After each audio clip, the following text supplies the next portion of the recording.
The road is winding upwards in the mountainous northern Pakistan. The passes here lie at 3,000 to 4,000 meters, closed during winter. All of the border region to Afghanistan is inaccessible and underdeveloped. In the village of Kala Bagh, unemployment is high and mistrust of the politicians and the government is strong. The ongoing military operations by the Pakistani army against militant Islamists in the border regions to Afghanistan have spread north to the Swat Valley, which lies just on the other side of the mountains.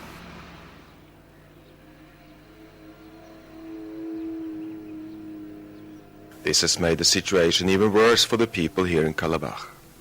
There are no tourists coming here anymore, and few other income possibilities exist. People are dying hungry. We don't have any business and we don't own any land. This government kills us. The leaders afforded themselves to build nice houses, but they didn't give us roads or water. They make the same promises every 5 years when elections come. Pakistan is one of the most corrupt countries in the world, despite several loudly outspoken promises from politicians to stop the misuse, which leads to defunct governments. Medical care and schools are almost non-existing here. Signs of mistrust among the population of President Musharraf's and Pakistan's participation in the US war on terror are seen along the roads. On the mountainside is written, Musharraf is haram, unclean according to Islam. But none of the main parties who is supposed to take part in the forthcoming elections is popular here. We don't trust these politicians. They don't follow Islam. We need to get back the Sharia system in full from the leaders. We are Muslims and we are religious. The so-called tribal areas were early on self-governing princely states with Islamic laws which were kept well into the 1990s. The area is very conservative. Keep your daughters covered is requested here. And even if people vote, all will vote according to consensus. We vote according to what the family decides, not on political party programs.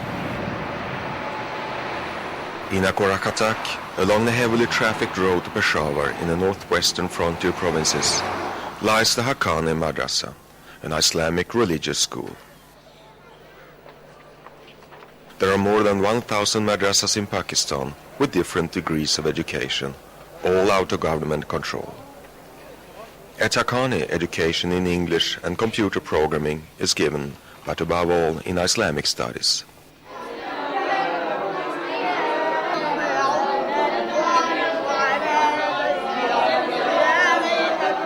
Several years are spent to memorize the Quran by heart. Education is free and is often the only possibility when government schools are well below standards.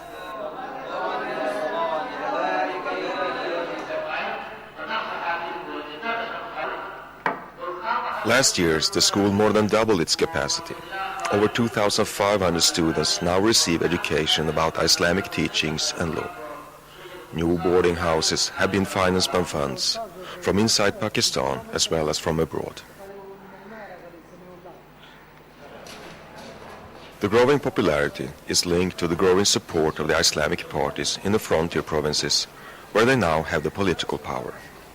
The society of Pakistan is well so now, because the religious points and the religious people has been increasing in this time. A lot of number of people has been getting Islamic laws, Islamic virtues and Islamic education. They will get good society and good social evils. The aim is to create a fully Islamic Pakistan, governed by Islamic law, but through democratic elections.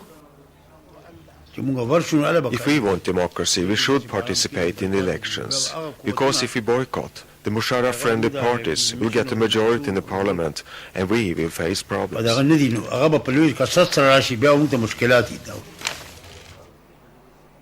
The Haqqani Institute, founded by Sami ul Haq, has educated many of the top leaders of the Taliban movement in Afghanistan.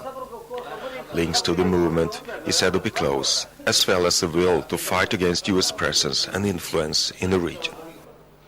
All policies of the government are in line with the United States and President Bush's policies. The army is supposed to guard the frontiers, but it is being used for attacks, sometimes in Waziristan, sometimes in Swat, Baghur and other tribal areas.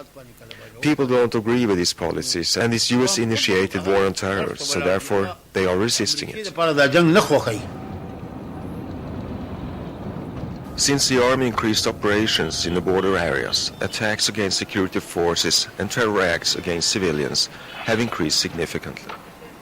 The increased violence makes people worried, even the poor.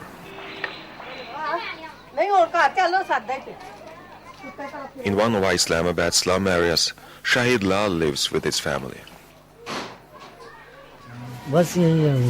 You can see all by yourself how we live.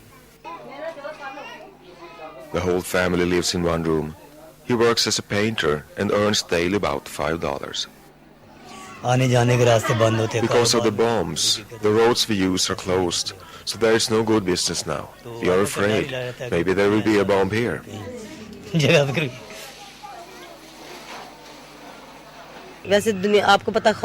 People are very scared. They cannot go to the markets.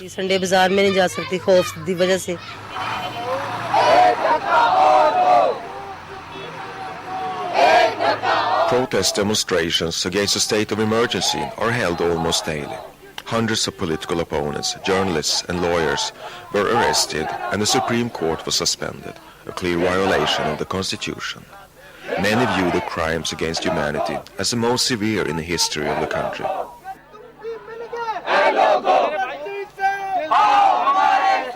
The emergency rule was said to be motivated by the attacks of militant Islamists. Many regard this as a pretext to be able to re-elect Musharraf as president. But the main cause could have been something more serious: to stop a court process which would shed light on Pakistan's gross violations of human rights. They pick up innocent people and they just portray them as terrorists. They never prove anything against them. They never produce them in any court of law. They are illegally abducted people. According to human rights organization Amnesty, well over 2,000 persons have disappeared after being caught by the Pakistani Secret Service in line with the participation in the US war on terror. The most of them have been tortured in secret prisons to confess terrorist deeds, and many have been handed over to the USA. The dismissal of Supreme Court members now effectively stop evidence about human rights crimes to be made public. They are 100% proof that they were picked up by agencies, because there are so many people who have been released and they are telling us every detail of the whereabouts of the detention center and how they were picked up and by whom they were picked up. So this is 100% confirmed, and they do it on the dictates of USA. So we blame USA for this, for all this human rights violation which we are undergoing through since 9/11. Amina Masood's husband was caught more than 2 years ago by the agencies. Since then, she does not know where he is or if he is still alive. There's only one person in my mind, that's my husband, all the time. All the time I'm waiting for him, day and night. Since then, she had to alone run their computer training center with 40 employees. But Amina Masood still had strength left to start an organization for trying to pressure the Pakistani military regime to at least admit the existence of the disappeared people. This is not war on terror, this is war on humanity, I would say, in which human rights are being violated for over so many years now. And this thing is growing even more and more as the pressure is developing. USA is making our own government to pick up their own people. Amina Masood works long days, and at home their children needs care.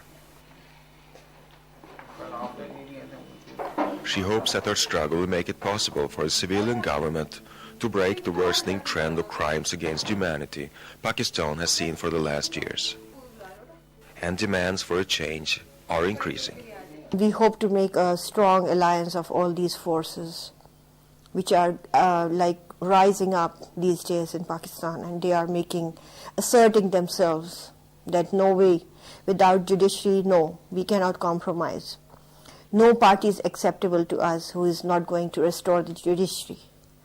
No party is acceptable who is not going to restore the constitution. No party is acceptable for us who is not going to let our loved ones be released. Where the water is dirty. Abdul Nayar is one of the men now engaged in the fight for a free civilian rule. But he views the grip of the military and secret services over the politicians too strong, especially in a situation today. I doubt very much that the new government that comes under the present dispensation, under the restrictive laws that we now have before the elections, will be in any position to change the situation. Amina Masood will still continue her struggle. Yes, as long as we are going to be united, until and unless we are going to continue our fight, because this is like your life has been taken away. How can you live without it?